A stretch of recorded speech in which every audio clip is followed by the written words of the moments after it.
அனைவருக்கும் வணக்கம். இன்னைக்கு ஹிந்து நியூஸ் பேப்பர்ல என்ன இம்பார்ட்டன்ட் நியூஸஸ் இருக்கு அப்படிங்கிறத பார்ப்போம். ஸோ தலைப்புச் செய்தியில பார்த்தீங்கன்னா, Iran launches missiles at US bases in Qatar and Iraq அப்படின்னு சொல்லி குடுத்துருக்காங்க. ஸோ டே பை டே இந்த கான்ஃப்ளிக்ட் வந்து பெருசாகிக்கிட்டே போகுது அப்படின்னு தான் நம்ம சொல்லலாம். இஸ்ரேல் ஈரான் அட்டாக் பண்ணாங்க. ஈரான் இஸ்ரேல் அட்டாக் பண்ண ஆரம்பிச்சாங்க. அண்ட் தென் யுஎஸ் வந்து ஈரான்ல இருக்கக்கூடிய மிலிட்டரி பேஸஸ்ல நியூக்ளியர் சைட்ஸ்லாம் வந்து அட்டாக் பண்ணாங்க. இப்போ ஈரான் என்ன ரிட்டாலியேட் பண்றாங்க அப்படின்னா, கத்தார் அண்ட் ஈராக்ல இருக்கக்கூடிய யுஎஸ் பேஸஸ அட்டாக் பண்றாங்க. அதே மாரி ரஷ்யா கிட்ட இருந்தும் ஒரு ஸ்டேட்மெண்ட் வந்திருக்கு. என்ன ஸ்டேட்மெண்ட் அப்படின்னு பார்த்தீங்கன்னா, ஆ ஈரானுக்கு சப்போர்ட் பண்றதுக்கு ரஷ்யா இஸ் ரெடி அப்படிங்கிறத சொல்லியிருக்காங்க. ஸோ இது ரிலேட்டடா நமக்கு மெயின்ஸ் பாயிண்ட் ஆஃப் வியூல மேபி சரிங்களா? என்ன எக்கனாமிக்கல் இம்பாக்ட் ஏற்படுது? இல்ல பொதுவா என்ன மாதிரியான கான்சிக்வென்ஸஸ இந்தியா வந்து ஃபேஸ் பண்ணும்? அப்படிங்கிறத நமக்கு கேட்பாங்க சரிங்களா? கான்சிக்வென்ஸஸ், இம்ப்ளிகேஷன்ஸ் ஆர் எல்ஸ் இம்பாக்ட் என்ன?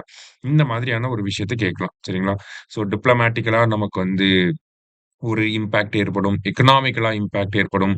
ஹியூமன் ரிசோர்ஸ் பேஸ் பண்ணி ஒரு இம்பாக்ட் ஏற்படும்.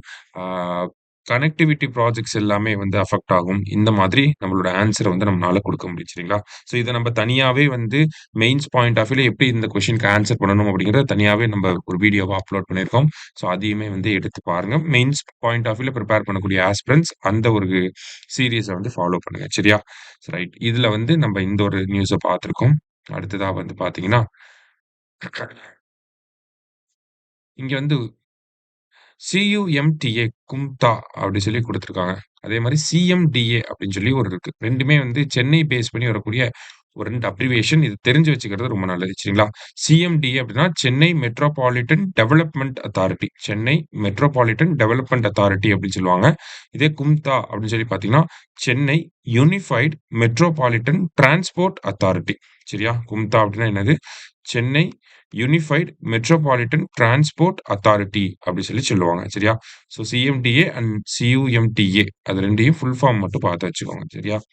அடுத்ததா வந்து பார்த்தீங்கன்னா, நமக்கு தமிழ்நாடு பேஜ்ல வந்து state government ரீகான்ஸ்டிடியூட்ஸ் child rights commission அப்படி சொல்லி குடுத்துருக்காங்க. ஸோ சைல்ட் ரைட்ஸ் கமிஷன் இதுல சட்டம் வந்து எப்போ வந்திருக்கும் அப்படின்னா 2005ல வந்திருக்கும். அதற்கு கீழ national commission for protection of child rights அப்படிங்கிறது மார்ச் 5ல உருவாக்கியிருப்பாங்க. மார்ச் 5, 2007ல உருவாக்கியிருப்பாங்க. அதுக்கப்புறமா தமிழ்நாடு அரசாங்கம் இந்த சைல்ட் ரைட்ஸ் கமிஷன எப்போ உருவாக்கியிருப்பாங்க அப்படின்னு சொல்லி பார்த்தீங்கன்னா, நமக்கு TNSCPCR Tamil Nadu state commission for protection of child rights அப்படிங்கிறது 2012ஆம் ஆண்டுல உருவாக்கியிருப்பாங்க. 2012ஆம் ஆண்டுல நமக்கு இந்த child rights commission Tamil Nadu child rights commission அப்படிங்கிறது உருவாக்கப்பட்டிருக்கும். சரிங்களா? ஸோ அந்த கமிஷன இப்ப ரீகான்ஸ்டிடியூட் வந்து பண்ணியிருக்காங்க. ரீகான்ஸ்டிடியூட்னா என்ன? பழைய மெம்பர்ஸ ரிமூவ் பண்ணிட்டு புது மெம்பர்ஸ அப்பாயிண்ட் பண்றது. அததான் ரீகான்ஸ்டிடியூட் அப்படின்னு சொல்லி சொல்லுவாங்க. அதன் வகையில சேர்பெர்சனா யார் அப்பாயிண்ட் பண்ணியிருக்காங்கன்னா, புதுக்கோட்டை விஜயா அப்படிங்கிறவங்கள சேர்பெர்சனா வந்து அப்பாயிண்ட் பண்ணியிருக்காங்க. மெம்பர்ஸ் பார்த்தீங்கன்னா, ஆ 1, 2, 3, 4, 5, 6 மெம்பர்ஸ் வந்து இருக்காங்க. ஸோ 1 சேர்பெர்சன் பிளஸ் 6 மெம்பர்ஸ வந்து நேத்து அப்பாயிண்ட் பண்ணியிருக்காங்க. சரியா? ஸோ சைல்ட் ரைட்ஸ் ஆக்ட் அப்படிங்கிறது 2005 நேஷனல் கமிஷன்ங்கிறது 2007 தமிழ்நாடு கமிஷன் அப்படிங்கிறது 2012 இது வந்து பேசிக் டேட்டா. அத நம்ப கன்வென்ஷனல் டேட்டா அத நம்ம ஞாபகம் வச்சுக்கணும். சரியா? ஸோ இன்னைக்கு நியூஸ் பேப்பர்ல இருந்து முக்கியமான விஷயங்கள பார்த்திருக்கோம். நன்றி.